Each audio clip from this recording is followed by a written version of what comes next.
This is the Nasserman Hockey Podcast with James Nichols and John Zella. Okay, welcome back to the Nasserman Hockey Podcast. James Nichols and John Zella here as always. And John, not any hockey this week, but lots to talk about. A lot of things happen, right? Yeah, heating up in Islanders country. Oh, yeah. The rumors are swirling. Islander fans were in a frenzy.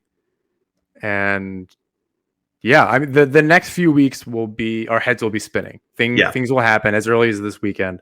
We'll talk about that, what the possibilities are, and figure it out. We'll get through the madness together. Yeah. So with that being said, some of us maybe won't. We'll lose our mind. Who are we knows? losing? Who are we losing here? Who's to say? I don't. Maybe not one of us, but maybe a listener or a fan or someone's gonna maybe lose their mind. And, oh boy. Well, maybe not make it, but we'll wish them happy thoughts, and maybe they'll make it. With that being said, let's get right to On the Island, brought to you by DraftKings. You've heard us talk about DraftKings, the leader in daily fantasy sports, and how payday can come to you every day by entering their contest with huge cash prizes up for grabs. Making a lineup on DraftKings adds excitement every night and is simple to do. Draft your lineup and feel the sweat like never before. Every moment means more with the DraftKings lineup on the line. Now that you know how to play, download the DraftKings app and sign up using code THPN. New users will get a free entry with their first deposit. That's code THPN to get a free entry with your first deposit only at DraftKings. Minimum $5 deposit required. Eligibility restrictions apply. See DraftKings.com for details. So let's talk about the Zach Parise and Ryan Suter news that dropped today, and that is that the Minnesota Wild are buying out or have already bought out the next 4 years of those contracts. And Zach Parise and Ryan Suter will not be Minnesota Wild for the 2021-22 season. Initial thoughts on the buyout, John. What are you thinking about that? Because there's 4 years left on that contract. I don't completely understand how the salary works and what counts against the cap. It doesn't look good, but people aren't saying it's a bad move. I think it's just like a necessary thing. There's going to be a lot of money tied up in the two of them over the next 4 seasons. Cash owed versus cap hit is always different, as it is with a lot of contracts, but particularly with buyouts. I mean, aside from that, it's probably a good move. Parise kind of fell out of favor, even in the playoffs. He really wasn't playing. Maybe down the stretch too. I'm not sure what the issue is with Suter. He's 38, right? He's up there, yeah, somewhere near that. So if Guerin former Islander captain Bill Guerin wants to kind of move the organization in a different direction, and they didn't fit into the plans, I guess he cut ties. This isn't like, both of them were super injured over really super long periods of time. I know Parise may have been in and out. He's 36, I believe. Is he in 03? He's not the 03 draft. Is he? Yeah, I think he is. He's the 03. He's part of the 03 draft. Mm-hmm. So, arguably the best draft ever. Can't even recall who the Islanders picked in that draft. It's probably irrelevant. I know the Rangers pick is irrelevant. I think he played like 2 NHL games, not even for the Rangers, maybe for the Panthers or something. All right. But what's up? I said, all right. Yeah. So anyway, I think it's probably good for their organization. I think it's what moving forward. It may now look pretty on paper as far as the dollars and cents are concerned, but if they're trying to move forward, I haven't heard anything on Kaprizov. So they may need to be able to throw money at him, and some of their Matt Dumba or a couple other players. Right. I think if they're just committing themselves to those players more and showing them, look, this is your organization, this is your team. We're going to move forward. Maybe it was just time.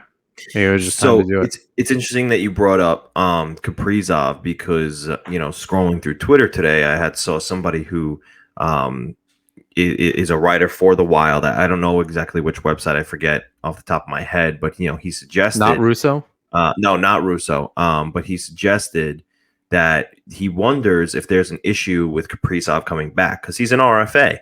So are the Wild going into full rebuild mode doing these or buying out Parise and Suter, do they know something that the rest of the league doesn't know yet? Is Kaprizov maybe not coming back, going back to the KHL or something like that? So that's an interesting storyline to watch because not having Kaprizov in the NHL next season would certainly be not great for the league, in my opinion. Because he's an electric player. An electric player. He reminds me a lot of Alexei Kovalev, and you want him in the league. So would be tough. I mean, listen, maybe he stays in the league and something's going on behind closed doors. Maybe he moves on somewhere else. Who knows? But not confirming anything. But what we can talk about now is how this affects the Islanders. And there has definitely been interest from Zach Parise to come to the Islanders. He's already waived his no move clause to come here. Which is irrelevant now, but it's telling. It's irrelevant now, but right, it's telling because there's an obvious connection. He already waived, he would come over. Lou Lamoriello drafted him, and he's with the Islanders now. So there's an obvious connection there, and if he can come in cheap, league minimum, $1 million at most, in my opinion, that's a great third line left wing you have right there. The other name, Ryan Suter, is very interesting as well. The rumor mill's churning. Some guys on the blue line might be in, might be out. And if Ryan Suter says, hey, I want to hang out with my buddy still for the next however long I'm going to play. Listen, I wouldn't give him more than a 2-year deal, but Ryan Suter, in my opinion, is still a viable top 4 defenseman who, if the Islanders can get him, again, cheap, sure, why not? You should do that every time. An upgrade over Andy Green. And, a lot of people are saying that he's going to cost you more than Parise, which I agree with. However, if Lou Lamoriello can convince him, hey, if you come here, you're going to win, and he hasn't done that yet, he's made his money, and he's still making his money via the buyout in Minnesota. So it's not like he's, losing out on dollars. He's making all of that. He could take a league minimum contract, play for the Islanders, still make his money either way, and contend for a Stanley Cup. I mean, Suter 2 years. So this past season, the shortened season, he had 19 points in 56 games. Not correct. Not great. The season before, though, and the last 3 seasons before that were 51, 47, 48 in 78, 82, and 69 games. Sure. That's not bad for the not at all. lineup. That's and I don't want to jump ahead, but if Leddy is on the trade block, which is a rumor, or according to Staple, he has been on the trade block for a couple of years now, or since Lou got here, so 3 years. That's a decent replacement, and probably salary wise, even if it's Leddy gets taken by the Kraken, however Leddy leaves, of course we want assets back, but it's $5.5 million off the books. Right. Tack on a lad or whatever, it opens up some more room one way or another. However, they're going to figure that out. For Parise, I don't know if they can afford to keep Komarov on, even with Leddy going out the door and lad, because you're still paying Sorokin, you're still paying Bavillier, you're still paying Pelech. Even if they're all kind of bridge dealy, still not a lot of room. Right. Because you do want to be able to, have a little bit of wiggle room near the trade deadline or for UFA. So or other UFAs that aren't, them if you need extra, Lamoriello tends to pick up those guys for $1 million here and there. So you're not wrong. That's where, or these are those guys. Maybe right. Parise and Suter are the $1 million players. Could be. If he can find a way to get these other guys out the door, maybe that leaves room for Palmieri. Maybe. That may also mean Eberle's going somewhere, in your trade proposals that you did for the hockey writers. There's kind of a lot of moving parts. A lot of moving parts. Absolutely. I think someone even mentioned, are they in our show notes? Cart before the horse comes to mind, where we're thinking about these two players, which are possibilities. Sure. But there's kind of Palmieri would be a priority to me over that, right? Oh, 100%. Yep. Moving Eberle is Leddy's either going to happen by the end of this week when there's a roster freeze before the expansion draft. Mm-hmm. Or he's going to be included in the expansion draft in Seattle, as in they take him. So by the end of next week, possibly by next episode, we may know his fate. Right. So one way or another, it sounds like $5.5 million coming off the books in Nick Leddy. He only has a year left. I think I mentioned this last episode. He only has a year left on that deal anyway. He's probably not long for this team. You cannot like it. You cannot like this. I don't like it. I'd prefer to keep Leddy. Losing 50% of your back end. The only saving grace is that Mayfield, Pelican Pulak are young. Right. And that's really the core, right? Replacing 50% of your D is still really hard, and Dobson's coming up, so that's a little less. So it's still a good chunk. Right. Suter's a stopgap. Green is a stopgap. Aho's a stopgap. So I don't know if they're playing with fire on the back end, but it's complicated. I don't think it's as easy as just moving guys around. And I think there's a plan in place, right? Lou Lamoriello never does plan A without having plan B and C in place. I shouldn't say that. I'm sorry. Let me rephrase. Lou doesn't have plan A, 1A in place without 1B already being settled, right? So it wouldn't surprise me if today the second Lamoriello found out that Suter was bought out, that he was on the phone with his agent and said, hey, here's what we'll do.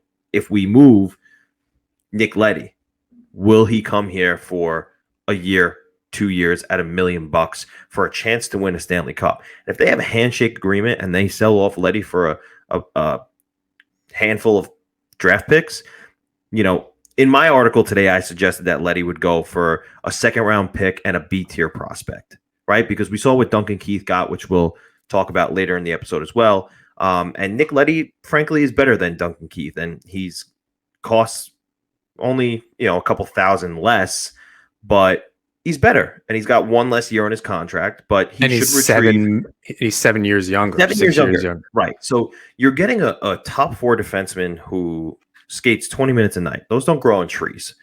So he should be worth a little bit. And if they can get, something like they got for Taze, or even, 1 second round pick and a B level prospect, that doesn't necessarily mean that they're going to use those for their own benefit. They could flip those for moving out a Komarov, moving out a Thomas Hickey. Heck, maybe they'll get Andrew Ladd off the books somehow. So, those are assets coming in. Sometimes the first move isn't just the first move and that's it. They did it for X reason. There's corresponding moves that come afterwards that could happen that you say, at the end of the summer, after everything is all said and done, you go, oh, okay, I see where B, C, and D moves came from, because now this lineup is looking pretty good. So there's a lot of moving parts. We can't have like an immediate reaction to things. I mean, we can, but I think it's with the caveat knowing that other things could be also coming. Right. So if we don't see a Leddy move, that doesn't mean that Lou didn't also have a deal in place with Seattle. Right. If he couldn't move them. Now Seattle knows every team's within, between a rock and a hard place. So it's not going to look good. It won't be worse than losing Taves. So as long as something happens, getting Leddy off the books, I think, is the win. As much as it kind of sucks in the short term, until we know what the rest of things happen. Again, you can't just sit there and be mad Leddy's not here. You kind of have to wait for other things to happen. Because if we get Suter, Dobson's in the lineup, and Green comes back, I don't know what those pairs look like. It's tough. Because Suter's right hand, Green's left hand, Dobson's right hand, Suter's and Mayfield's a right hand. Suter's always played a left defense, so he's an easy swap for Leddy. Yeah, that's okay. Oh, actually, I'm sorry. Suter's left. My bad. So he's always been a left defenseman. Yeah. Yeah. So, I'm sorry. You're right. So he's a left defenseman. So that might work out to a certain degree. Right. Suter can play the power play if that's really what's needed. If Dobson, if they need at least a defenseman out there. Sure. Pellick's I think, got offensive ability more than people were giving him credit for. He showed a lot of finesse and poise with the puck in these playoffs, maybe more than the regular season, definitely more than other seasons. So I don't know if he's an option on the power play, but I think the Islanders have options. I'd have to sit on that lineup, that back end lineup for a second. Yeah.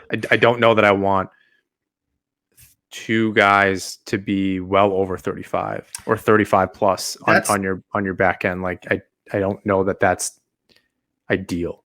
That's something a lot of people have been, talking about this morning and throughout the day about Parise and Suter.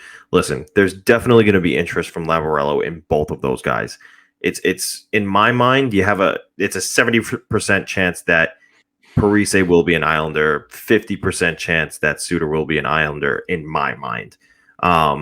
But you have to understand too, at the same time, they're not going to make a ton of money if they come to the Islanders. Lou's gonna say, "This is my offer, take it or leave it. If you want to win, which you never have before, you'll take this money. You're making it elsewhere anyway, so you'll take this money." Now, the fact that they're over 35 doesn't really bother me if they're only getting 1-2 years at most, because you need some time for Bolduc, Salo, and Wild to marinate. A lot of people want Salo to step right in. He's got 0 North American games. People want Bolduc to step right in. He's got 24 games in the AHL. Yes, he was close last season, but there was a taxi squad. That's not going to be the situation this year. So there are less viable options for you to move players around and it just be okay. It would be great to have Bolduc, be able to step right in, but we're just not sure yet. Maybe Dobson was a higher rated prospect and player, and he even still took a year to be right. Just on the roster in the NHL, hanging around. Maybe that's the treatment that Bolduc gets, right? Maybe they do bring in, Mark Stahl for a 6th defense spot, and he plays half the games, and splits it with Bolduc. Maybe that's the treatment he gets. Maybe he gets the Dobson treatment. Who knows? Not sure yet. There's a lot of moving parts still in a short amount of time. This is going to be the shortest offseason that we've known the dates in ever. The dates move pretty quickly, and we do have them here. Essentially, everything happens by the end of the month. Right. Free agency opens on the 28th. So it is now what is today? 13th. It is literally 2 weeks from when you're listening to this, or when the first day you're able to hear this. It's 2 weeks. It's not a lot of time. Yeah, not a lot of time. So I think, like I said, and even in the next week or so, we'll know a little bit. Yeah, absolutely. What do you think about the Parise to being at the left wing, in the left wing 3 spot? I think it's great. I think that would be a great acquisition. You get a veteran guy who, listen, in maybe not so much last season, but for most of his time in Minnesota, he was playing first line minutes. Up until the 2019-20 season, he was on the first line. He took a little bit of a decrease in time on ice last season. They, changed their style of play. A lot of moving parts in Minnesota. They changed a lot of things. He might be better suited for this Islander system. And if he's playing, say 12 to 15 minutes a night next to JG Peugeot and Oliver Wahlstrom, I think that's a great fit. And it's Komarov out of the lineup. So, a lot of people might say like that. Like, is that a good swap for him? Like, is Parise penalty kill? He could. I feel like he could. So I think that's where you just have to make sure if you're taking Komarov out of the lineup, and for whatever reason Cizikas doesn't come back. Yeah. Does that mean that Komarov's not out of the lineup and he's the 4th line center? We've also got that to work. Like I said, there's like a lot of you can bring players in, but like, all right, is there a log jam? Does that mean they try to move Komarov? I don't really know what the market is for a guy like that on his salary this year and next year. No, this is his last year. So if it's only 1 year, there are teams in Arizona, a Buffalo that I know Buffalo just needs bodies. I think I said that before. Arizona might just want the salary, to meet the cap floor or whatever they're trying to do. Yep. Detroit and Arizona have to meet the cap floor. Yeah. So there are two teams now. Yzerman's going to rake. I mean, if there's anybody to go toe to toe with Lou, it's Yzerman. Sure. So it won't make it easy on Lou and the Islanders, but Yeah. that's a possibility of somewhere for Komarov to go. So there, yeah, on the offensive thing, I wouldn't mind seeing it. My opinion. I think Suter, I don't really know if you give him a 2-year deal. I really like a 1-year prove it kind of thing on Long Island in the system. I'd prefer that. Parise, same thing. Either league min or $1 million on both of them. I'm fine. He's got and what we talk about a lot on this show and just kind of in general with, I think, the fan base and trying to figure out Lou and Trotz in the character building that they do with this team. I think he fits that. I think he's a heart and soul kind of guy. For sure. I don't know what his analytics say. I'd prefer to look at both. I should have been better prepared seeing his numbers. I don't want to be, I'm not anti-analytics, obviously. Like, I think you need both. But he does fit really well that's a good Komarov replacement, honestly. And it may even be a partial upgrade. Playing him next to Pajot sounds really good to me, honestly. It does. The way that they play, mentoring Wahlstrom on that line and the three of them like that. Parise is fearless, and Pajot is too. But Parise he's got a lot of might for a small guy. Just watching him in New Jersey for all those, I like that a lot. I think it would work out. They're both 36, by the way. Okay. All right. So that makes me all right. I really don't want Suter for 2 years. I really don't want either of them for 2 years. But so here's what the analytics say. Even though Parise had his minutes heavily cut this season, he can still solidly create offense and produce despite poor defense. So playing on a line with JJ Pajot probably helps that. As for Suter, still a very strong offensive driver, but has been carried defensively by his partners in recent years, plays big, tough minutes, and should be heavily desired in UFA. So, again, playing with a defensive defenseman in Scott Mayfield should help that, right? That sounds good. Knowing he's a left shot, playing with Scott Mayfield, that's not a small pairing. No. That's a tough, because Mayfield, whatever he lacks in ability to move the puck at times, he will beat the snot out of you. Right. So I think that's, not, this is a little old school thinking, but that's a tough pairing. Right. So both 36, both definitely on Lamoriello's radar. There's going to be interest from a lot of teams for Suter. I don't know if there's going to be as much for Parise, but definitely for Suter. I would expect to hear some news on both of those guys regarding the Islanders. We'll see what happens there. Just one more thing on Parise. I think he's a guy that could benefit from an Islanders system. Yeah, that's what I was saying before. Absolutely. The Islanders could provide him not just like a second chance or whatever, third chance in the league, but their system could really it elevates even bad players to good players, and we've seen that. We've seen players change their game and start to play well and be role players. I think if Parise knows that going in, understands where he's going to be in the lineup and all that, I really think that could benefit him. And if he can drive offensive play and then you have Pajot there, Parise learns the system, I don't see why that wouldn't work.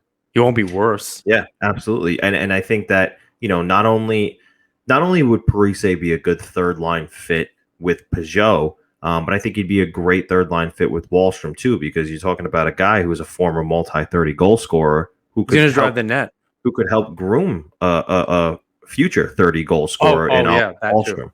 I'm seeing it as Wahlstrom can move the puck, and if Pajot is going to make a finesse play over to Wahlstrom, and then Parise is just screaming at the net, that's great. Wahlstrom's going to find him, because people forget he's just as good of a passer as he's a shooter, which he's a very good says passer. A lot, especially on the power play. But even on off the rush rather, I could see him feeding Parise all day, because he's just going to go right at the net. Yeah. So to sum up, Parise Parise and Suter bought out by the Wild. Definitely going to have interest from Lou bringing those two to the Islanders on short-term deals. Leddy is being shopped. We'll see what happens with all three of those situations moving forward. But now let's talk about the Arthur Staple Q&A today. Lots of things that he talked about because there were lots of questions from the fans based on pretty much anything and everything that you can think of. I want to start with some of the UFA targets that he names as possibilities, namely one that he probably listened to our show last week, obviously, and said, oh, James is really smart, handsome, and correct in his take. The now verified on Twitter, James Nichols. Oh, come on. Oh, come well, on. Now he's gonna look. Now he's gonna look at you. Yeah, maybe. I did get the follow from our good friend Sarah Sivian. That was a cool moment for me. So maybe Staple does know who I am now. But I want to believe he listens to the show, but I don't know. Regardless, he did name Zdeno Chara a few times as a possible UFA target for the blue line. And I can't help but not love that idea. We've discussed it last week. So if you want to know our thoughts on that, tune into episode 66. But Chara back to the Islanders in a full circle move to compete for a cup in a brand new arena. I could think of worse ideas, but I wonder why he says that, though. Is it like he would be a good fit, former leader, limited minutes? I think what worries me about bringing somebody in where Suter, I think, is a more mobile. Obviously, he's like 5 or 6 years younger or more, 7 years younger. How old is Chara? 43? How old is who? Chara. Chara's 43. Yeah. So, okay. Getting a guy that's 7 years younger than in Suter, who's still driving play that you don't need to shelter. Mm-hmm. I think a Chara, I don't know that you're giving him top minutes, which means who are you pairing with? Like if Dobson and Green are still going to be together and it's Chara and Mayfield. So I don't know I think Chara's a third pairing guy. And at that point, it can't be Dobson and Mayfield. Can't be Dobson and Chara on the third pairing. Like then you're sheltering an entire pairing and not just one guy. So I think that this situation in what he's saying, he names Chara, he names Suter, but that's a separate situation in my opinion. He also names Mark Stahl and Alec Martinez. I think those are all guys that he's saying would come in via free agency. And this is probably well after or definitely well after the expansion draft, and they know if they've made any trades, and those are just guys that they're going to plug holes with. I think any of those guys who come in, Suter aside, would be a third pairing defenseman who's probably going to play with Noah Dobson. So if you have, Zdeno Chara on the third line as a right shot, is he a right shot? I think he's a right shot on the left side paired with Noah Dobson. I don't think that's terrible. Should maybe let who's a right shot? Zdeno Chara. Good I question. believe.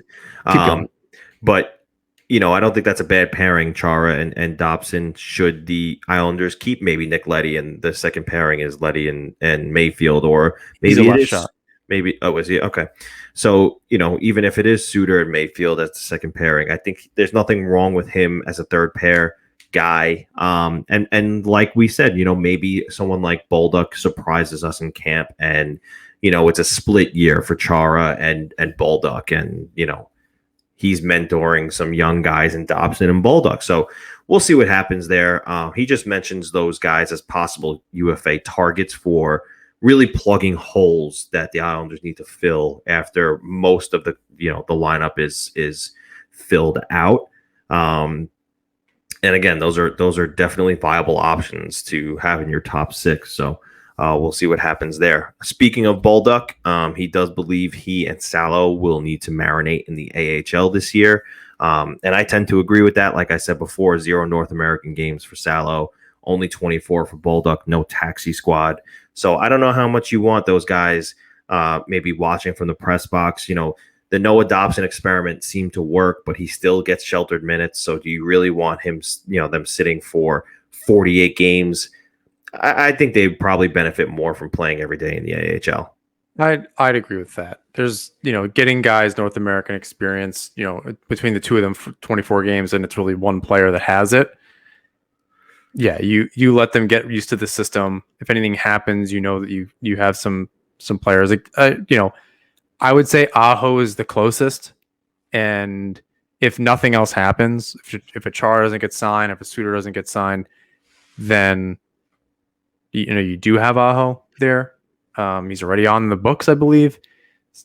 It's one less thing to worry about. He's been in the system. He's been around the team. He's been on the taxi squad. He's been with the playoff team. Even if he didn't get any, I think he got the one game, right? Did he get one this year? No, not even.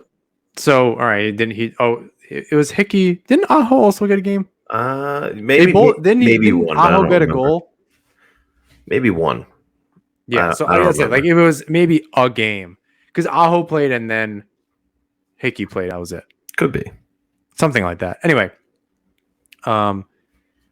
you do have that option to leave them there. You have if Hickey also gets moved, that's $2.5 million off the books, which I guess would be good. But even if you move him, you got out. So I think that's it's good to leave him there for now. Yeah, absolutely.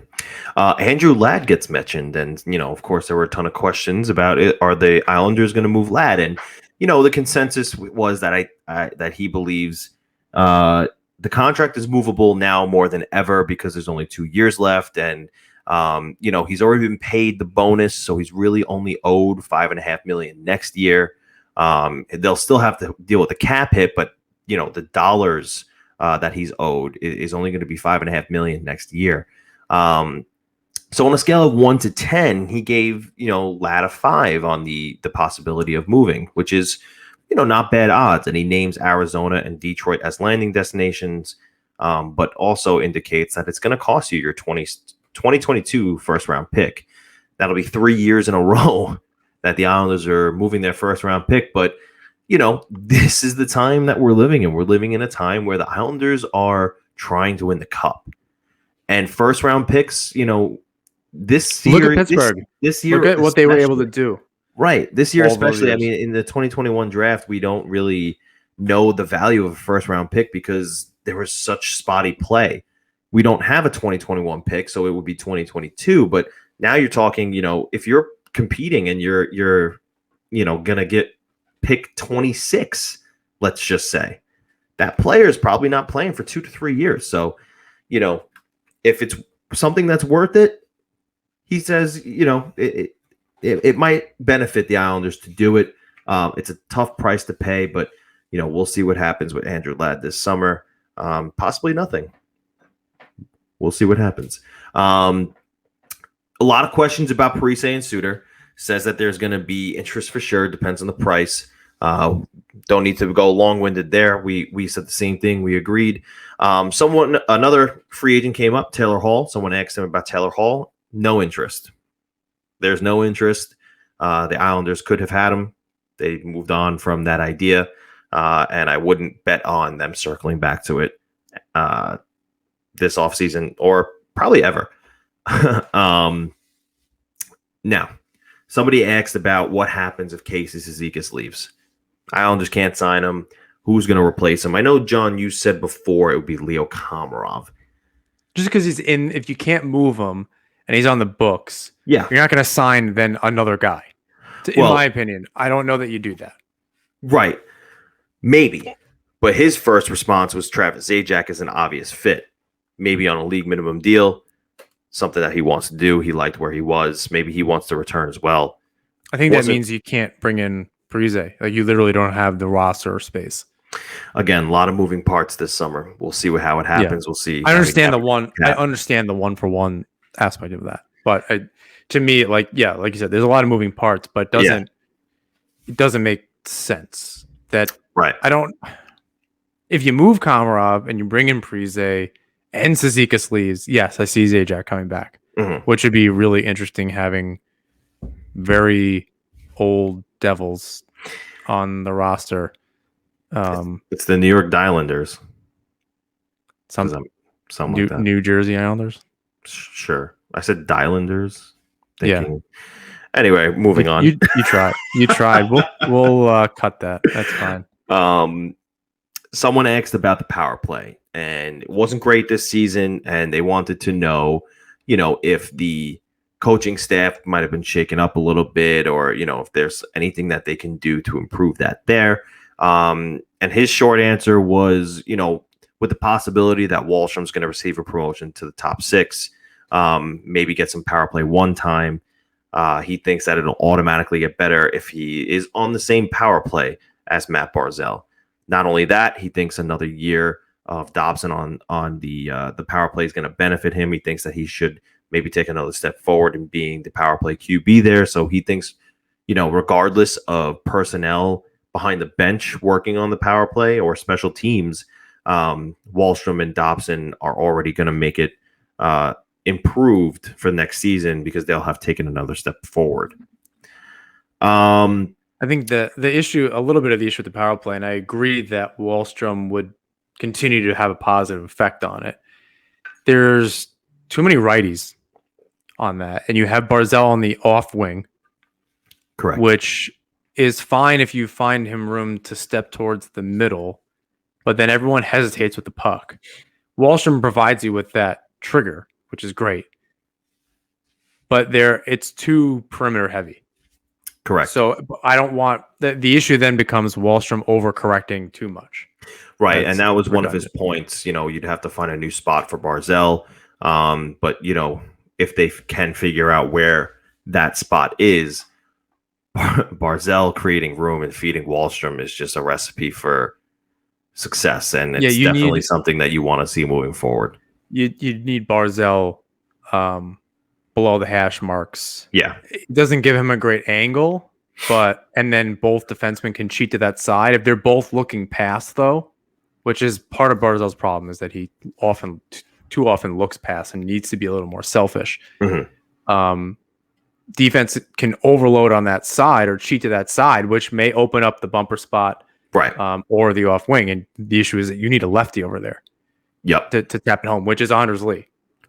So that may work. It's just I feel very predictable.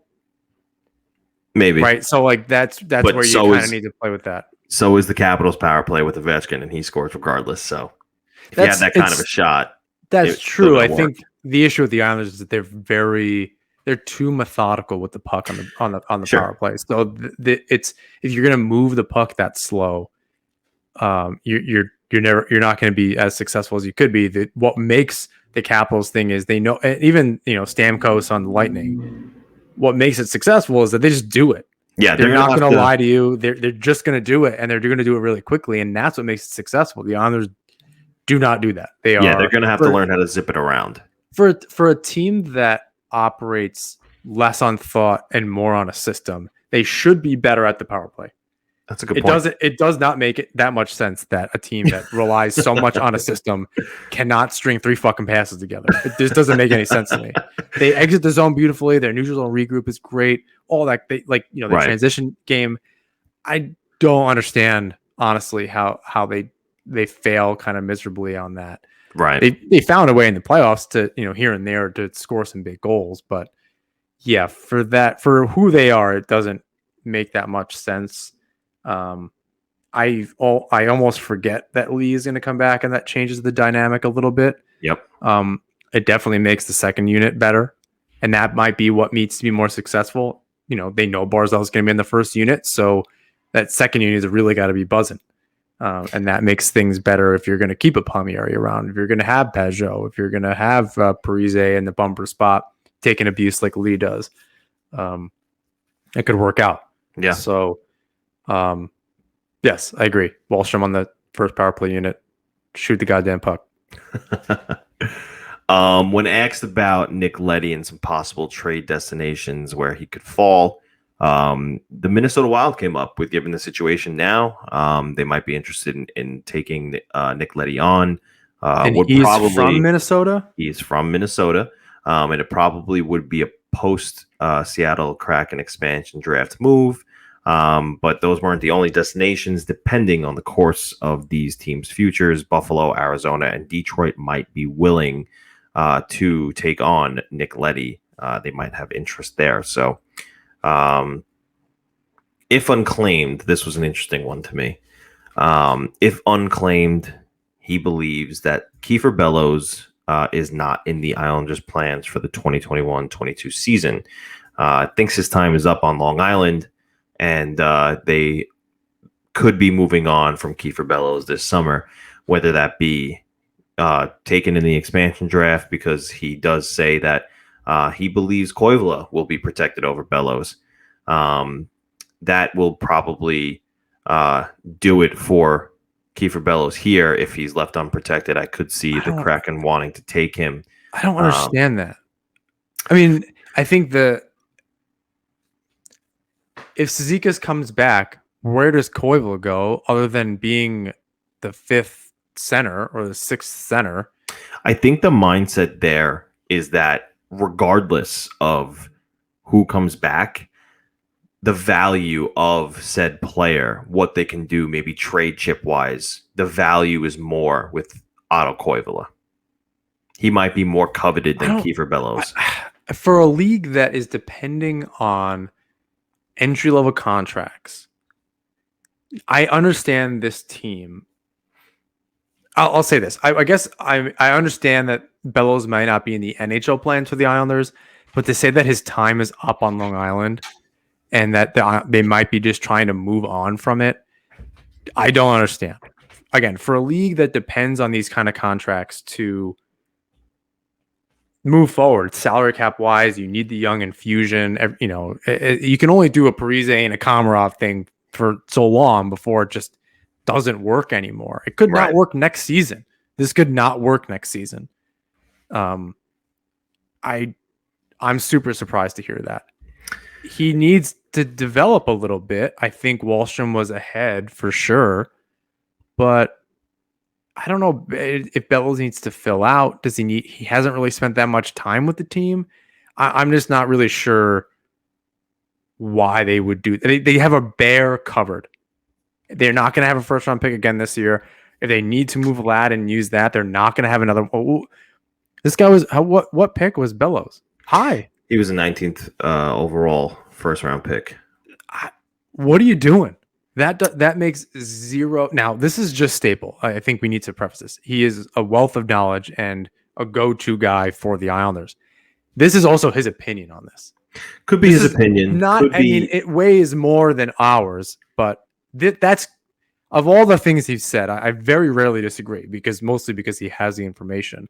Well, I just don't get it. My point is maybe he's closer to the situation than you and I and knows a little more than you and I do. I mean, he does, but that's for the most part, he really doesn't. Okay. I mean, like yes, I think he does it every single day and he's studying it and he's been in the room and he's talked to Lou and he's done all these things, right? He's a better sense of things, 100%. He doesn't have any more information. Knowing how Lou operates, right? Elliot Friedman doesn't know. Right. Sable doesn't. I find it super hard to believe. But this does. I only say that about this particular thing because it doesn't make any sense to me. He could be right. But two sources indicated to Staple that the Islanders are shopping Nick Leddy, so maybe he does know. I mean, that's from outside the organization. That's saying that other teams have gotten the call from Lou, and now Lou usually just puts the kibosh on a deal if it gets out from the other side of things. Right. But he also said that this has been the case for 3 years. This is also true. So there's been time. Sources also got out last summer about Boychuk and Ladd being shopped. Right.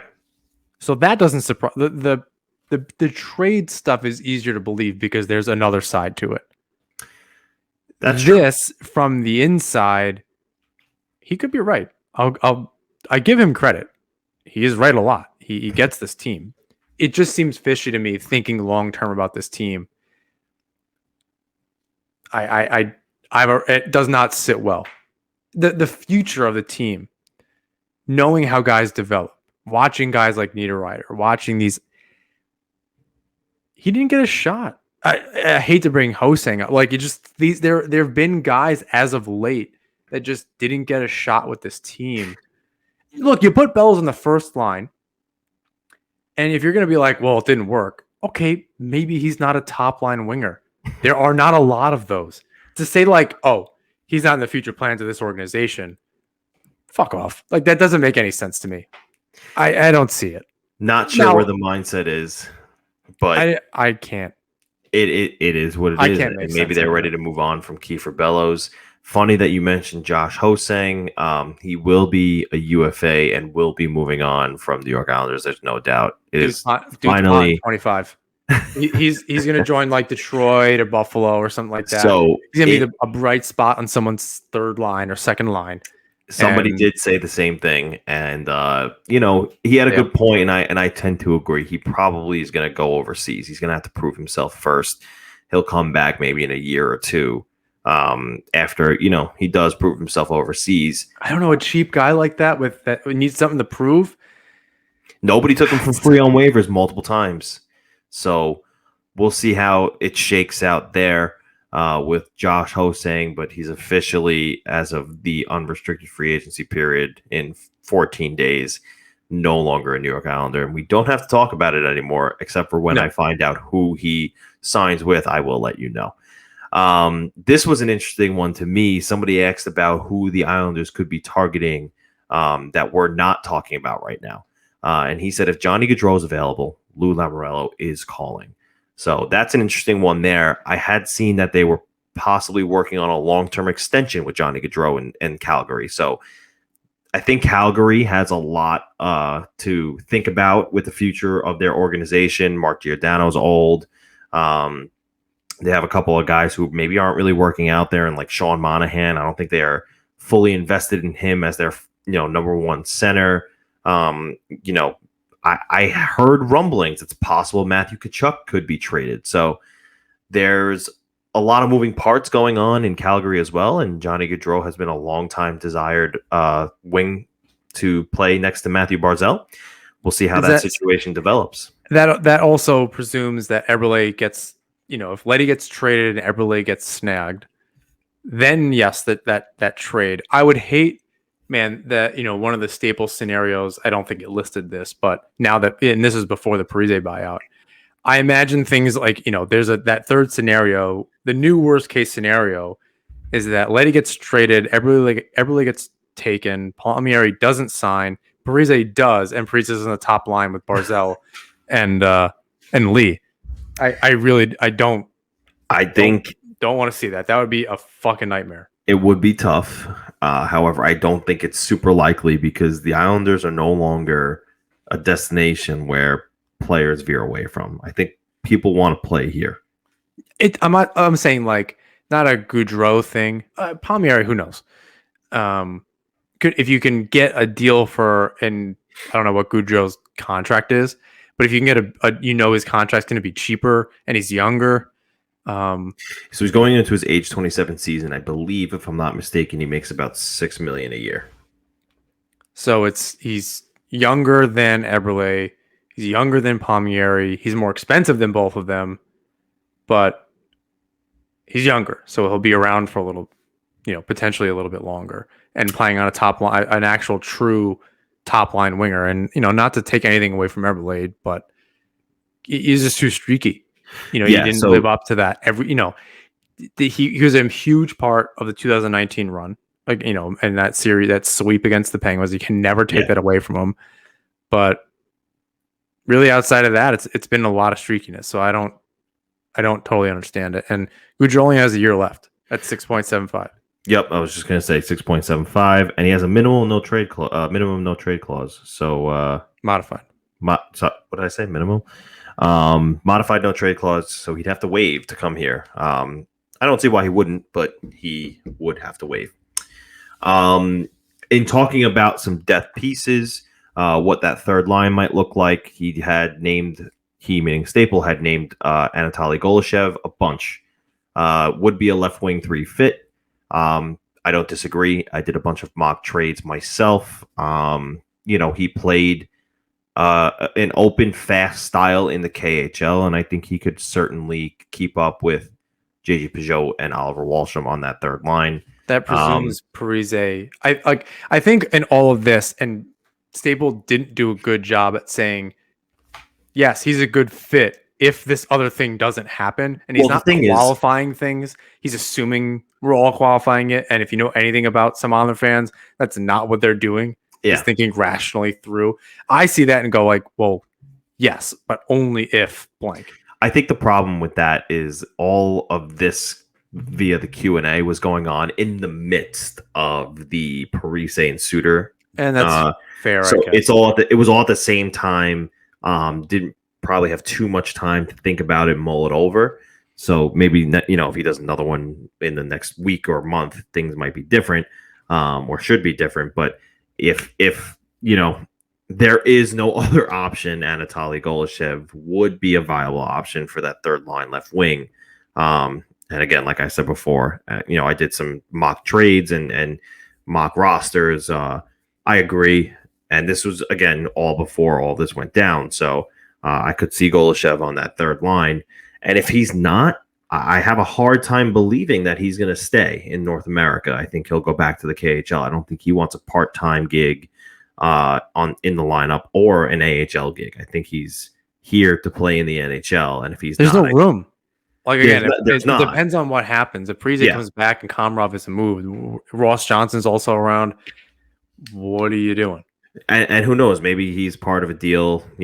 He gets his rights moved to, the Blues in a Tarasenko move, which we'll talk about. But that was the consensus for Golishev. He could be a fit on the third line. So we'll see what happens with Golishev. He also needs a contract.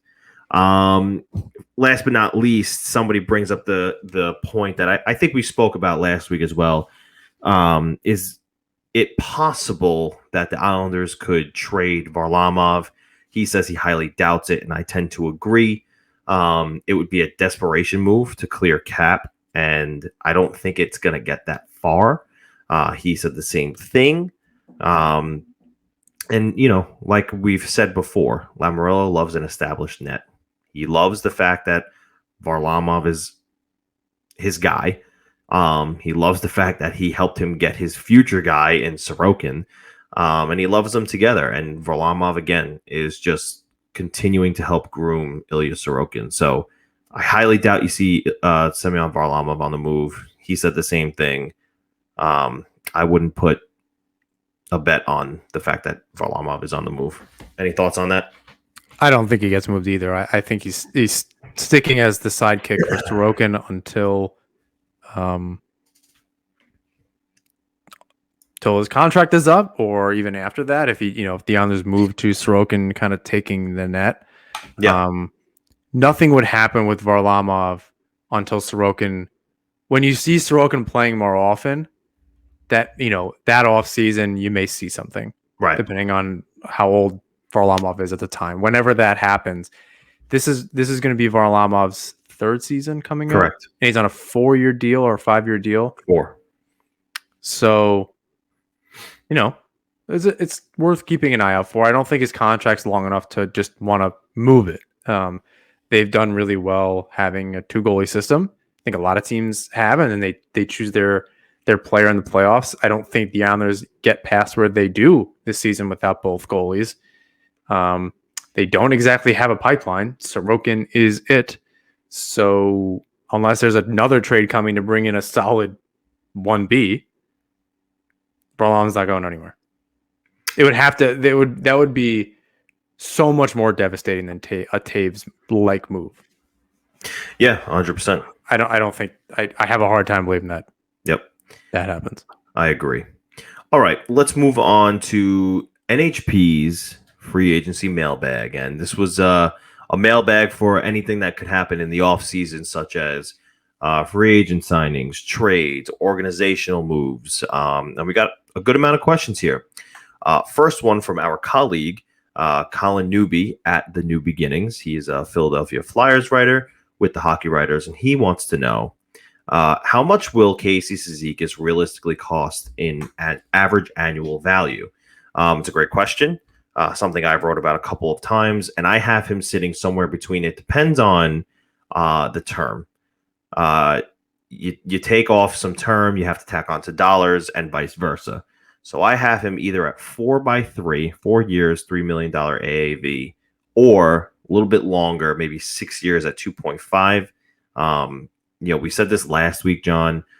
I think Matt Martin will definitely have a big effect on whether he stays or goes. And like we said before, Martin's been there, done that. He's left, didn't work out, came back, signed a team-friendly contract that is happy to be here on a team-friendly deal. I realistically don't see that not happening. What do you think? I'm hoping it's in the 2.5 range. I think 3 is a little expensive. I think he's worth it if they could pay it. So I think it's a little expensive for the current situation. So 4 or 5 years at 2.5. Maybe that's just what I want to see. Maybe it might be between 2.5 and 3, probably in that 4 to 6 year range. You're probably closer to right. Mm-hmm. I think he wants to see this team win, and he wants to win with this team. He wants to be a New York Islander, so there may be. He's a rich guy. Like, he doesn't, that everyone could use more. I guess we're all a little greedy, but to a certain extent, you'd like to think like he already got his over $3 million a season in the last however many years. Again, he's a type of player that if he deserves it, and I don't know. I would hate to see him go, but if it meant see him get a contract, I don't know. Staple brought up at some point that he may feel a little indebted to the Islanders based on his situation in juniors or when he was a young guy. His history. His history. It was a car accident or something to that effect. The Islanders took a shot on him, and they allowed him to kind of grow into this player that he is now. And he may feel a little indebted to that. Could be. I think he wants to be an Islander on top of that, so that's not a great negotiation start for him. Not for him, yeah. It's very emotional. You can say it's a business all day, but, essentially saying that he helped save his career, he may feel that a little bit. Feelings are definitely going to get involved. Emotions are going to be there. So, 2.5, I would be fine. I think that's a much cheaper fourth line. I think it's a little expensive, but for what they do, and what he does in particular, and penalty killing and all that, it's all right. You might just do more term, 2.5 by 5. Maybe that's my guess. Yeah, I think that's a fair guess. I think something in that range is probable if he returns to the Islanders. At Frank DeMarco 11 asks, with Chicago moving Keith, do you think there is potential fit for them to target Leddy as bringing back a veteran D-man? And great question, Frank. I wrote about this actually, and it just published today or yesterday as you're hearing this. I definitely think that could happen. If Leddy were to be traded to Chicago, he'd automatically be their number one defenseman. I don't think there's a better defenseman there now with Keith gone. And Jonathan Toews is coming back, so he and Kane are still a part of that team. They might want to take a run at it. They have DeBrincat, they have Kubalik, they have guys who know how to score. In my article, I said it would cost them Parise Suter and a second-round pick, and it's not even their own. It's Vegas's, so it's essentially almost a third. And I think that's fair value. I think they get a pick or the Islanders get a pick that they could use to, maybe force the Kraken to take Jordan Eberle. They send them the late second-round pick via the Golden Knights. And, they still have a pick of their own with Colorado's to use to still draft. So, and Parise Suter is a first-year rookie from last season. I think he scored, if I'm not mistaken, 14 goals. Funny enough, I don't know if you knew this, John, Parise Suter was invited to the Islanders training camp in 2018-19, but he wound up not making the team, went overseas, and,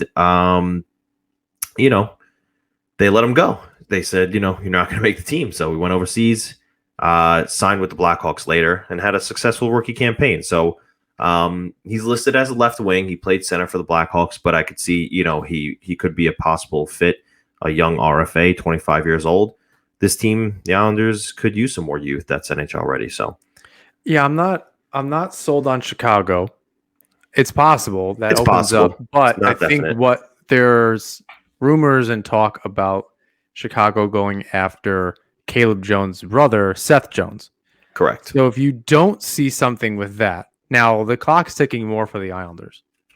The Blackhawks are trying to make a deal as soon as possible. If they can get the rights to Seth Jones, that's good for them. The sooner the better. They they'll protect him. It's not a big deal before the expansion draft. I think if that doesn't go through for Chicago, Leddy could be an option for sure. It's a reunion. It's a 1-year deal. They can figure something else out. Try to, whatever the case is, make other trades, other signings. He'd be easily a top 4 defenseman for them, if not their top defenseman.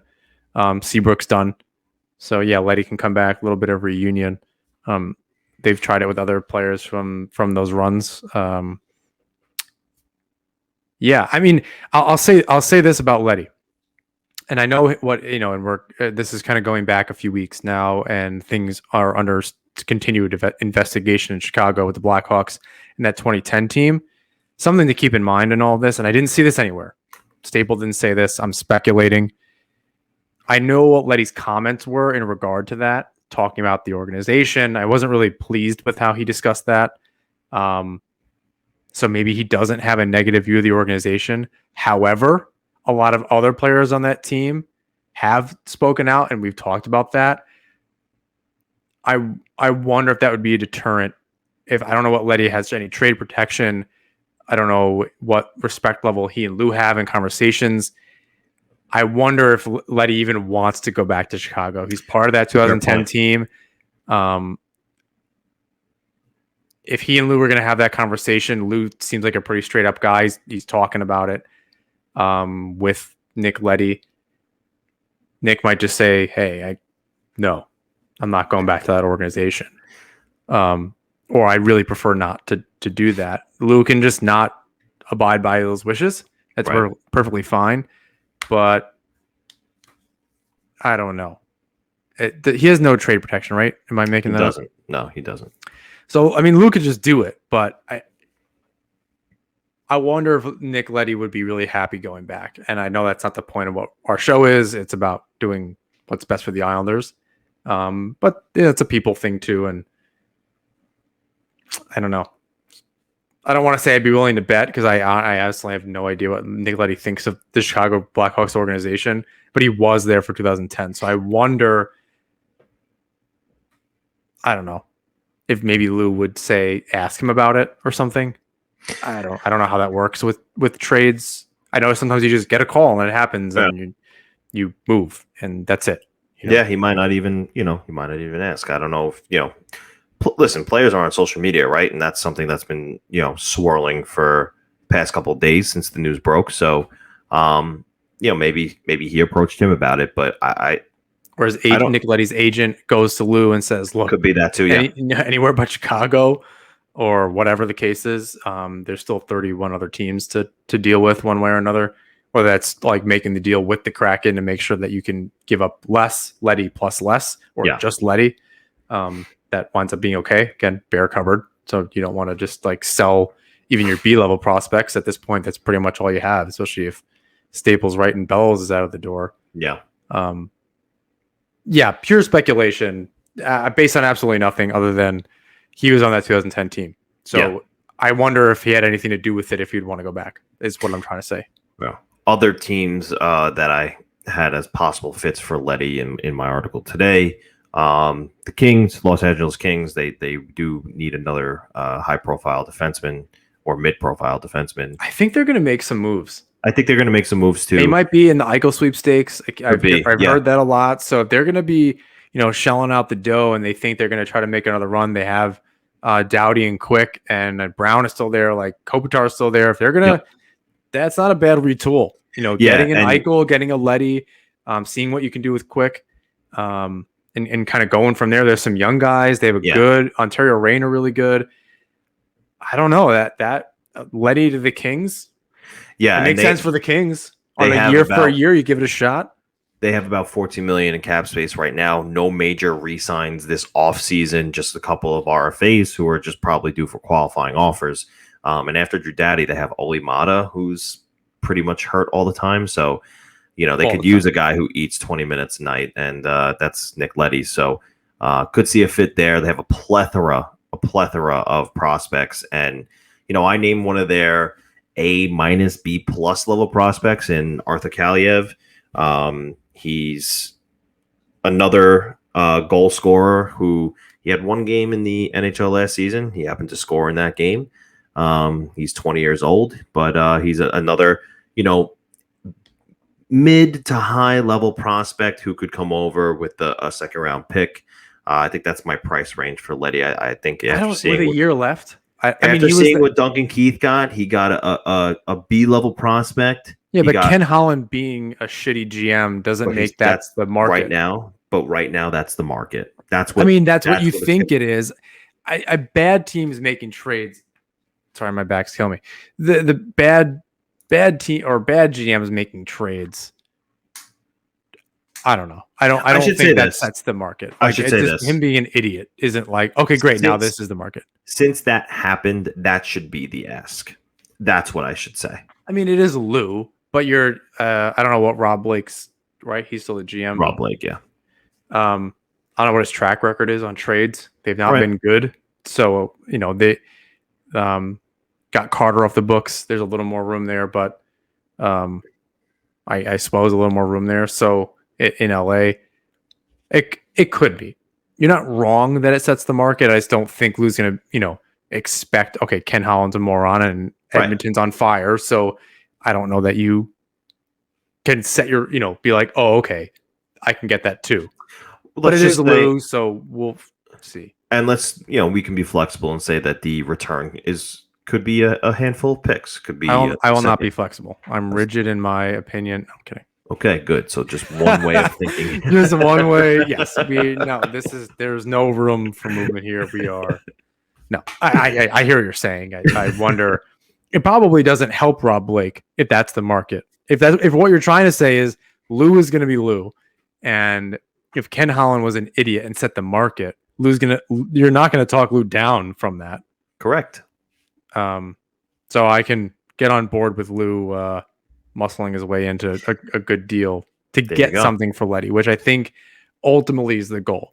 Get something back, not on your NHL cap, and move on from this. What Leddy has and is 5.5. So makes sense to me.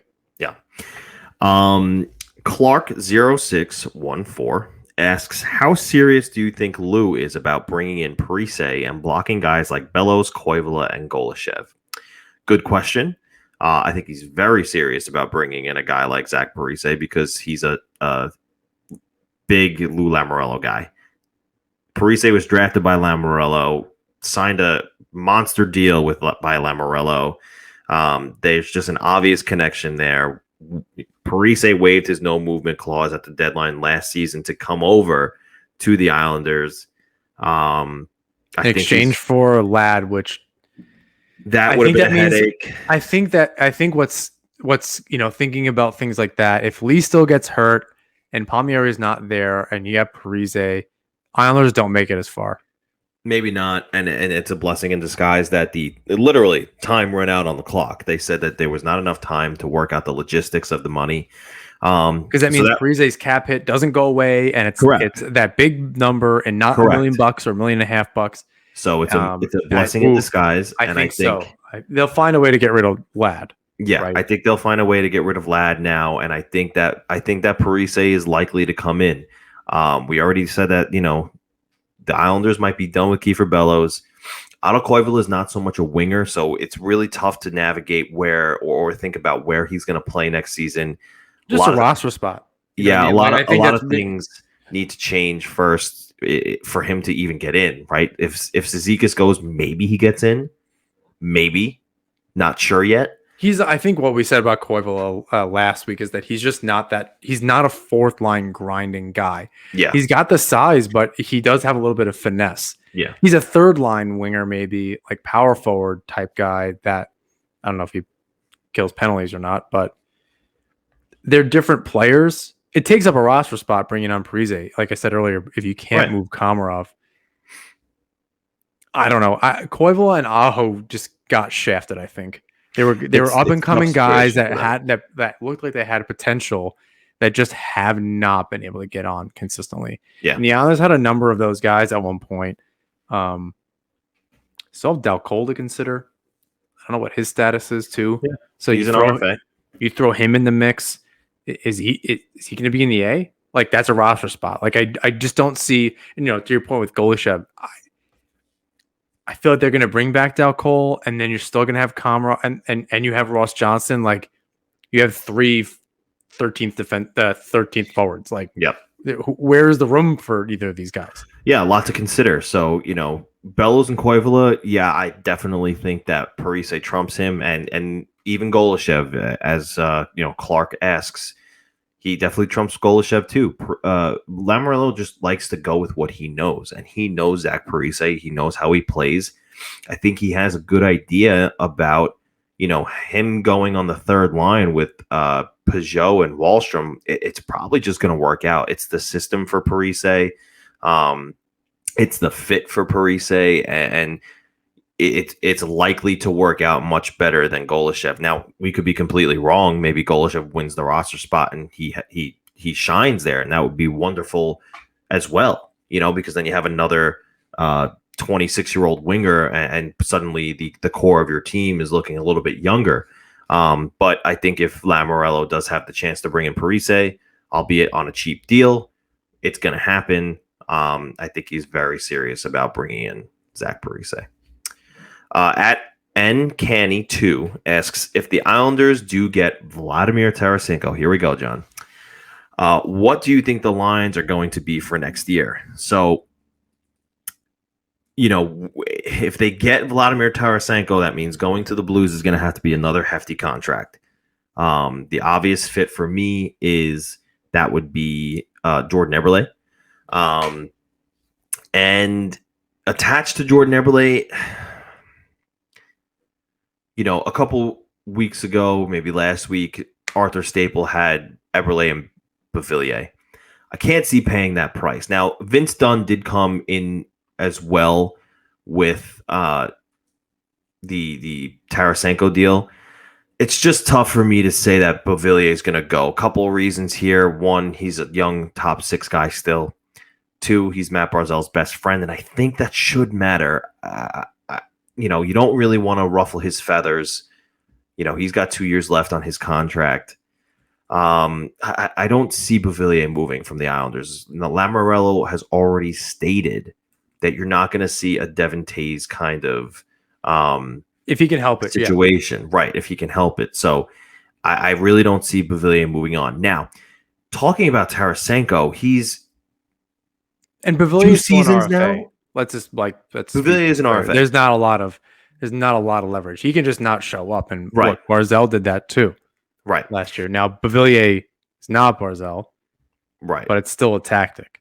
He's Correct. Still an important top 6 forward on this team. I think it's all going to get figured out. I do too. I think as inconsistent as he is as a player, he's still an asset, and that line is still very good. Right. So I think what's going to happen here, you're going to send a guy like Jordan Eberle, and I don't think it's going to take as much as adding in Beauvillier as well. Reason being is because you're talking about a guy who had 3 shoulder surgeries. You're talking about a guy who has 7 goals in the past 2 seasons. I think he has 34 games played. Now, before the shoulder surgeries, he was an impact player. He was probably one of the best goal scorers in the league, right? Hands down, no question about it. If you're getting that player back, then that's great. But the problem here is that you don't know if you're going to get that player back. Now, any team that has requested the medical records of Vladimir Tarasenko has received it. You need to be 110% sure that Tarasenko is 100% healthy. I don't think it takes Beauvillier in addition to Jordan Eberle. I think it takes maybe an Eberle or Josh Bailey, which I would not like to see. I think that Josh Bailey remains with the Islanders for the remainder of his career. So you're gonna see maybe a Jordan Eberle, a Kiefer Bellows, and a second round pick, or a few second round picks. But I don't see anything else going to the Blues outside of that, because you're not getting a guarantee. If this was Vladimir Tarasenko through 3 seasons ago, yeah, Pavilion's got to go. But we're not talking about the same guy. We might be talking about the same guy, but there's no guarantee there. Yeah, I see that. And the next question from Iceman and then a zip code. Sorry. Is their question is Tarasenko a loop player? Does he have the character, team guy, fit in the room? I wonder the same thing. Like, if you're going to pay that price, you better be goddamn sure that that's the case. And I honestly don't know. Right. He's definitely a leader on that team. I don't know that he needs to be necessarily with guys like Ryan O'Reilly and that Pietrangelo was there for a long time. And Shattenkirk was there for a long time with him before that. I don't know that he needs to be. Right. I don't know the type of player that he is or the person that he is. That's some homework. I don't know how you even find that out. Now, there's not like I don't know if there's any articles written about it. I haven't kept up on him in the last few years, but yeah, he's got the talent. He doesn't. And I said this the last episode, nicer than I think what I'm about to say, but just stop it. I think it's an option. You explore it if you're Lou. If you're a fan, get excited about it. It's a possibility. Temper your expectations with this. This team has been successful not getting that. Now, there's a hump they need to get over, right? But I think they were without their captain this year. I don't know that this is a really good measure of what they really could have done against Tampa. Cap situations, not being able to have Boychuk, who, and he was hurt too on top of that. Some changes here and there. I don't know that they need a guy like that. And I said that for years. Like, I don't know that that's the type of thing that they need. They just need the right guy. Goudreau makes a lot of sense to me. He's a lot more of a low profile guy that needs to earn his keep in the NHL these days. And that to me is a better fit. Now, I don't know what his personality is or character is either. But they've been so successful with not this guy. Without, and I'll argue, I know you'll also find me later this season when the Islanders are not scoring goals, being like, they need to score goals. They need this guy. At the same time, Lee, Barzell, either Palmieri and or Eberle, if they can figure that out. Pajot is capable of doing that. Wallstrom's capable of doing that. Nelson's capable of doing that. Yeah. That you need that scoring to be spread out. Yes. Is it going to help if Tarasenko is a more consistent 35 goal scorer for this team? Yes. Lee also has scored 40 goals. Barzell's also capable of scoring 25 or 30 goals. Nelson has scored 20 goals forever. He's come just shy of 30 goals so many times. Pavillier can score 25, 30 goals. Wallstrom, you've even said, what do you think his ceiling was? 35. Could be 40. He could be a 40 goal scorer at the peak of his career. I don't know that you need Tarasenko, is what I'm saying. You got a guy in Palmieri that can also score 20 or 25 goals. There's only one puck, right? Playing with Tarasenko and Barzell on the same line, Barzell wants that puck. Barzell also wants to feed that puck to a shooter. And he does, Tarasenko. But you got Lee, and if you have a trigger guy like Lee's more, Palmieri, but Lee's more of a scrappy, clean up the garbage in front of the net guy. But if you're just getting the puck to the net, you're not shooting to score, you're shooting for a rebound, knowing that Lee is there, that's a different strategy, right? Yeah, and but now you have a guy like, But now think of this. You have Barzell creating the room, feeding Tarasenko. Tarasenko gets the shot on net. If that puck doesn't go in because of his shot, you have Lee cleaning up the rebound. That's the idea. I don't disagree. Look, if he does join the team, and I've said this before, if Tarasenko does wind up on the Islanders, I'm going to be ecstatic. It's going to be good. It's not going to be a bad thing that this guy joins a team. We'll see. I just wonder if it's worth the assets, because if you're going to give up 2 roster players for him, he has to produce. He can't Yeah. not produce, because then you're definitely moving Wallstrom up in the lineup. You have to find a way. You're going to try to sign Parise, and you got to hope he has 15 goals in him somewhere. You got to hope Wallstrom. That's a lot of hope. I'll say this. Palmieri can do it, and he's been in the system, and he can. And there's no uptime going in the next season. Sorry, I keep hitting my mic stand. You know what he can do. You know what the guys on your roster can do. I'm not saying don't take risks. So I'll say this. I don't know. To me, it doesn't make that. I can't make it make sense to me. To answer Uncanny 2's question, I think the lines would look like Lee, Barzal, Tarasenko, Beauvillier, Nelson, Bailey, one of Golashev, Parise, Pagel, Wallstrom, fourth line. To answer Iceman, is Tarasenko a Lou type player? I don't know that he makes a call on a guy who's not, even if it's just an inkling of, what he wants on his team. Maybe not a 100% Lou type guy, but he can do 50% of what Lou's asking. I don't know that Lamoriello makes the call if he's not a character guy. If he's not a character guy, I don't think he picks up the phone. It's a good call. Look, if you're going to lose Eberle and keep a Villiers in your scenario, I understand. I feel like I saw a lot of the scenarios that didn't also include Villiers, and that's what worries me. You can't. Here's what I wanted to say. There was a trade scenario that I had read and I tweeted out publicly, because I don't necessarily scratch that. I know for a fact that if this is the ask that Lou Lamoriello is saying, it was nice talking to you. See you never. Jeremy Rutherford of The Athletic, suggested that the ask would start with Noah Dobson, and you're not giving up Noah Dobson for a guy who just had 3 shoulder surgeries and is a possibility to come back and maybe be a 25-30 goal scorer. It's not going to happen. Corey Pronman also suggested that a starting point for his mock trade would be Oliver Wallstrom. That's not going to happen either, because Wallstrom could be Tarasenko in a couple of years. So that's not going to happen either. And in addition to either Dobson or Wallstrom, it was said that Beauvillier might need to be a part of that package. Now we're talking about giving up the core of the team for a guy who might help out for 2 years. Yeah, you have to hope he doesn't get injured again. That's what I don't see. He can have all the character in the world. I don't see him replacing 2 roster players worth of scoring. Right, exactly. And there's only 1 puck on that first line. Noah Dobson. I don't see it. I like the idea in theory. If they can if they get Tarasenko and Palmieri comes back on some sweetheart deal, maybe. But that's a lot. Again, that's a lot of hoping and manipulating and making sure guys can sign, and maybe Cizikas can go back. The roster turnover. If Cizikas didn't come back, they make that trade. It's 2 roster players.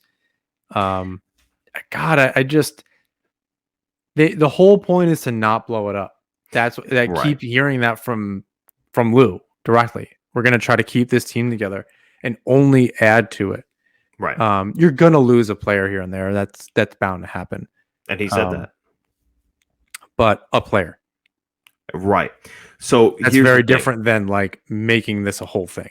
When reading that article by Jeremy Rutherford and hearing Noah Dobson or Oliver Wallstrom, don't panic. That's not going to happen. Lou's going to walk away from that situation real quick. Noah Dobson and Oliver Wallstrom have solidified themselves as a long-term part of the future of the Islanders. If a Tarasenko trade does happen, I think it comes in at less of a cost.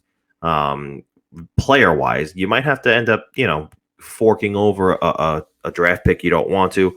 We'll see what happens there. I think that the Islanders are in the mix, but ultimately other teams might be willing to pay more. So, you might, in fact, see a guy like Palmieri return instead, or, who knows, maybe Jordan Eberle does end up just sticking around. So a lot of moving parts, a lot of things can happen. That wraps it up for the mailbag, though. Thank you for all the questions. We appreciate that. I think it's about time we head around the rink. What do you think, pal?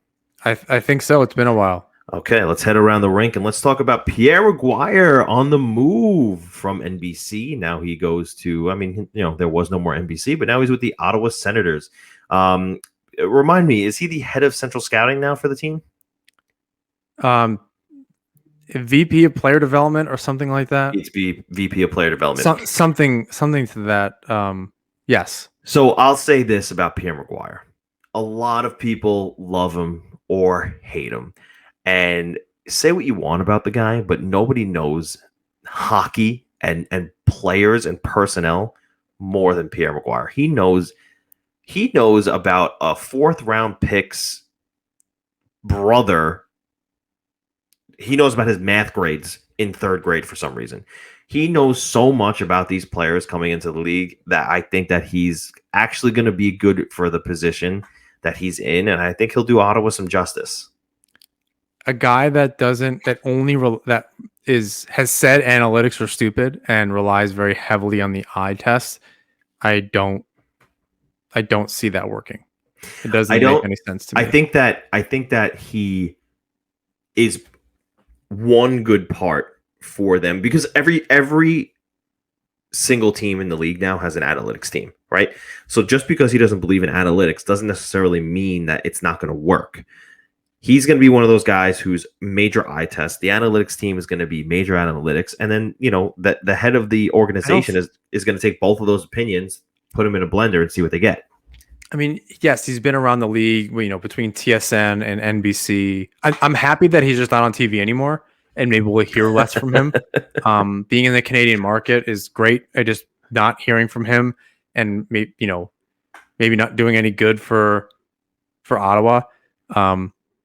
I think what's really interesting with this is he's not been with an NHL team since the 96. I'm sorry, since 95-96. He was been a little scout. while. He was a scout for, wait for it, the Ottawa Senators. So that's interesting. So it's been a long time, 7 years. He was the last head coach in the ECHL in 96-97, and then has been a broadcaster since. Yeah. There have been quotes out of Hartford. I think it was Pat Verbeek. Not great reviews of McGuire as a head coach in their Hartford Whalers time in 93, 4, 5, whatever. Good on Ottawa, I guess. I'm glad he's not in a broadcast booth. I don't care what he knows, who ate what. He loves Kraft dinner and loves his mom. Like I don't care about that. He's just not that good. I don't know what they're gonna do up there with him. I don't know what the team looks like around him. Are they trying to groom him to be the next GM? I think their GM is up for an extension in like less than 2 years or something. Mm-hmm. I don't know. I don't care about Ottawa. I'm really sorry. I'm just happy I put that in the notes. I put that in the notes because I just was happy he wasn't in the booth and that he didn't get picked up by ESPN or whatever. But no, I don't see him being terribly successful with that team. Now the team's on the up and up. Like They have a lot of the good pieces. If they can get Matt Murray straightened out or find another goalie, I think they're okay by and large, but they have some work to do. I want teams to do well. Like I don't want Ottawa to suck, but I don't know that Pierre McGuire is the guy that's going to fix it. Like I just don't know that what he brings to the table, if anything, matters. Right. Yeah, I guess we'll see. Yeah. Question. Nikita Kucherov, that press conference. Dude, epic. Did you see him on the boat? He had the t-shirt on, 18 million over the cap. Then it's a picture of him drinking a beer shirtless next to it with the Stanley Cup. And the championship trophy, the NFL, what's it called? Prince Lombardi. Thank you. The Prince Lombardi trophy. Right? Hold them both. Yeah. No. Stanley Cup. Like, crazy. And now he gets signed to Bud Light as a sponsor, as well as Andrei Vasilevsky. Listen, it's so funny to me that everybody scream, "We want character in the NHL," and then you get you get a splash of character, and everybody goes, "What the hell? Why is he doing that?" Shut up. Yeah, I say leave it alone. Leave it alone. The guy just won the Stanley Cup. Nobody was saying this about Alex Ovechkin when he was swimming in fountains in Washington. And I get it. It was a long time coming for Alex Ovechkin. Everybody was just happy for him because he's a legend who solidified his legend status, claiming a championship. Doesn't matter. Yeah. He's doing the same thing. He won the freaking Stanley Cup. He's excited. He's having a good time. He deserves it. Say what you will about $18 million over the cap, this, that, and the other thing. Tampa Bay Lightning. They're not going to be able to do it twice, so they got what they could in this year. It's in the rules. Yep. You cannot like it all you want. You cannot. And you could think it's stupid, unethical, whatever, but it's in the rules. They just continue to do it. They did what they were able to do. Islanders had their chance. 1-0 is real close on a really bad defensive lapse on a shorthanded goal. Not like the Islanders didn't have their chance. Agreed. You can't sit there and he was, I don't want to say a non-factor. He wasn't as big a factor as he could have been. The Islanders really did a good job of shutting him down. They also broke his ribs. But I think it's still important to be like, yeah, their depth was better than our depth. Yeah. Our star players were pretty good, but it was the depth that Palmieri kind of lost his way in that series. Yeah. Pajot was really hurt. Zajac was just doing whatever he could out there. He wasn't responsible necessarily for scoring goals. Wallstrom maybe would have helped that. We'll never know. And on the opposite end, the Lightning's depth players are ultimately what helped them win. Like Barclay Goodrow, Ross Colton, all these. Come on, their defensemen were scoring goal. Again, good. At the end of the day, it was a shorthanded goal. That was the difference. I don't know that $18 million over the cap is the thing. You cannot be happy about it. You're well within your right, but I think it starts and ends there. And I think it's time to let it go. It didn't bother me. That wasn't a thing. They were dirty. We were dirty. That was definitely a penalty by Scott Mayfield, but Stamkos did something similar to Palmieri or somebody in the middle of the ice, or Brock Nelson. Yeah. Look, I don't like it. It's both a penalty. Call it both times. Yep. But we're here now. This is hockey. These things and happen. It didn't ultimately have, again, one goal was a difference. Exactly. One single goal was a difference. And it was a goal that was only created on an Islander mistake. It was exactly. Palmieri standing in the middle of the ice. Two other Islanders got beaten. It's not like they outskilled us that whole game, because they really didn't. There was one blow, and there was a blowout game where the Islanders didn't show up to that. I don't know. That I don't see it matters. You want to beat the best team. It would have meant you don't want to have an excuse either way. It's like for Tampa, it's lose-lose. If you win, everyone's going to say you were over the cap. If you lose, you couldn't even do it $18 million over the cap. Right. For the Islanders, you got to sit there and just own it. You made a mistake. You can't just rely on that kind of shit. And after the Stanley Cup, the amount of people who turned around and said the Islanders deserve all the credit in the world for pushing the Lightning to 7 games, right? We're the Islanders are starting to get that respect. It only took 3 years, but they're getting that respect. Maybe that's not what they want. And you know what? Sportsnet put out their projections for next year, and the Islanders aren't even in the top 10 of the odds of winning the Stanley Cup. So maybe they're not getting the respect. But regardless, Kucherov's press conference, accept it. It's epic. And you want character, you get character. Stop crying. Let's talk about the ESPYs. They named Patrick Kane the top NHL player. Good question posed by you. Is this a good start for the league's new media partner? No. My initial reaction is no. Hell no. He had half the points of McDavid. He had a decent year. He's an American. We're talking about maybe. We're talking about a guy who's past his prime, no longer the face of the NHL. There were so many more players that they could have, named to be the player of the year. This is a horrible start. Maybe it's just laziness and it's, oh, this isn't our time yet. So it was a lack of, research and talking to the people who matter about, who the player of the year should have been. Maybe this was something that was decided weeks before the ESPN signed their deal. Maybe. But this was a bad start. I mean, you have Greg Wyshynski and Emily Kaplan. This is also, media, ESPN and all the others that had Drew Doughty and Norris conversations forever, even if he's playing like dog shit. Right. So I don't know why I'm surprised that this was the case. The ESPYs ultimately don't mean anything. I think even with ESPN being a partner, I don't know that I'm doing that. It just, when I saw that, I was like, ESPN's they're half of they're one of the partners. How do you do that? How do you not do any homework when you got two people that cover it full time? Again, more than that, but maybe it was just laziness. Maybe it was, this isn't our year. We'll start doing right by the NHL when it's our year. Who knows? But not a good look. Not a good look.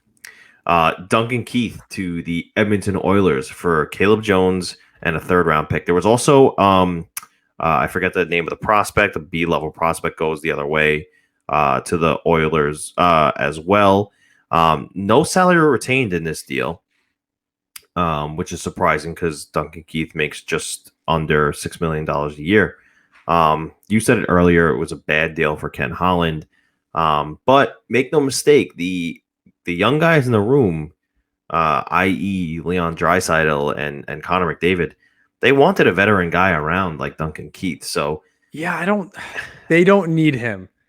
They need talent, and that's not him. Yeah.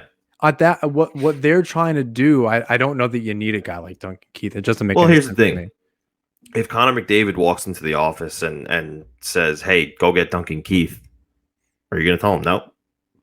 I mean, if that's the case, but I don't. Some are saying that might be the case.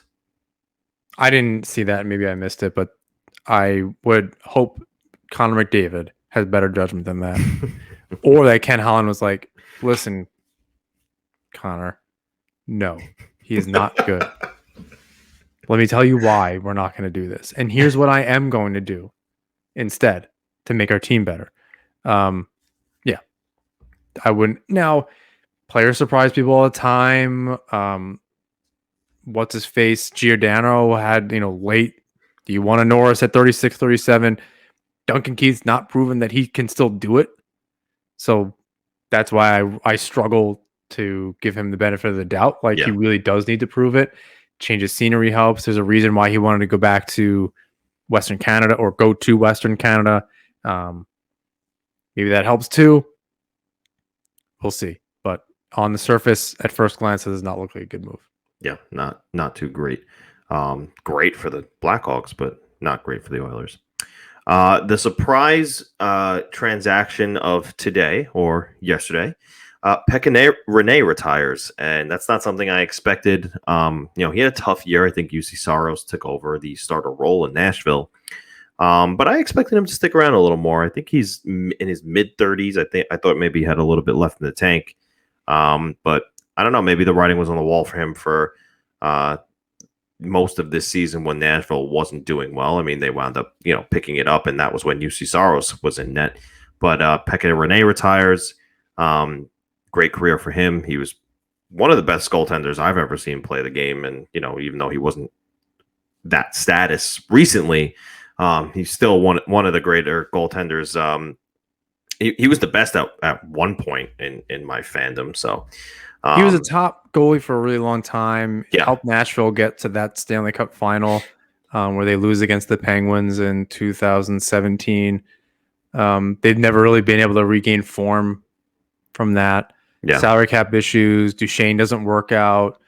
They have Duchesne, who's going to be left possibly unprotected. He might be unprotected. They lose Shea Weber. Ultimately, they move him. PK Subban, Rinne's gone. Duchesne isn't working out. They move Arvidsson recently, if I'm not mistaken. Yep, to the Kings. A lot of changes over there. Might be a shakeup going on in Nashville. UC Saros is there and he's playing really well.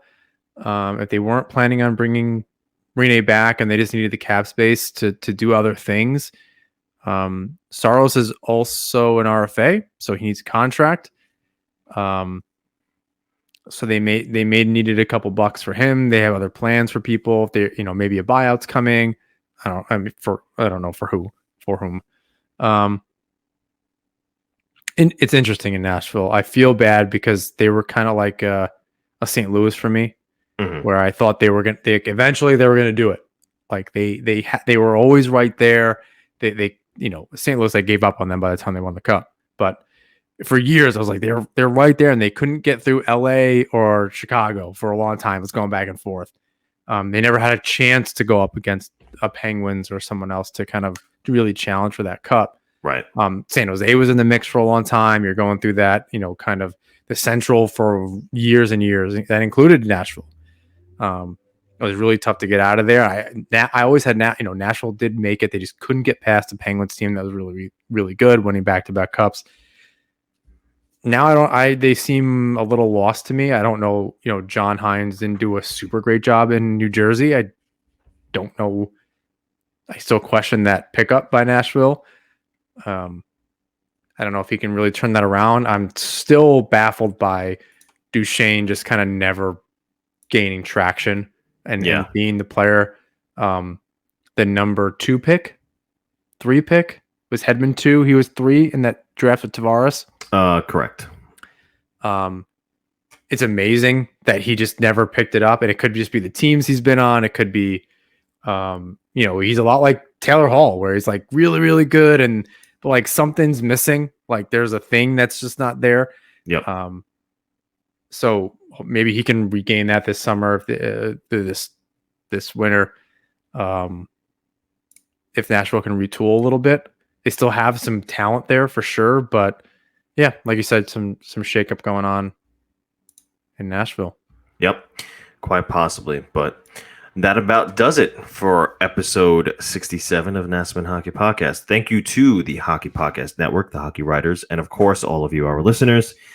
Please rate, review, and subscribe wherever you listen to or watch the show. You can follow us on Twitter, Instagram, YouTube, and TikTok at Nassauman Hockey, and find all of our work, or both of our work, at The Hockey Writers.